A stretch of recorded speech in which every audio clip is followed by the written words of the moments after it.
Sir, আমি জিভে জল @অগ্নিতা। আজ আপনাদের জন্য নিয়ে এসেছি গ্রিন মুগ চিলা, হেলদি অ্যান্ড টেস্টি। প্রথমে গ্রিন মুগ কড়াইকে সারা রাত ভিজিয়ে রাখুন।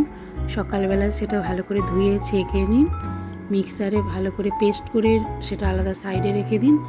এবার একটু পেঁয়াজ, কাঁচা লঙ্কা আর রসুনকে পেস্ট করে ওই পেস্টের মধ্যে দিয়ে দিন। তার মধ্যে পরিমাণ মতো নুন, একটু চিনি, রোস্টেড জিরে গুঁড়ো, 2 টেবিল চামচ বেসন, 1 টেবিল চামচ রেড চিলি পাউডার, 2টো ডিম দিয়ে ভালো করে মিক্সারটা ফেটিয়ে নিন। সামান্য একটু জল দিন।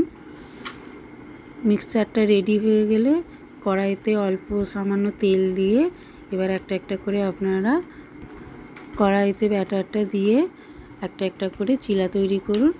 দেখবেন দারুণ টেস্টি হবে এবং এটা শরীরের জন্য খুব উপকারী, খেতেও ভীষণ সুস্বাদু হবে। নমস্কার, আমার এই রান্নাটা ভালো লেগে থাকলে আপনারা প্লিজ সাবস্ক্রাইব করবেন, লাইক করবেন, শেয়ার করবেন।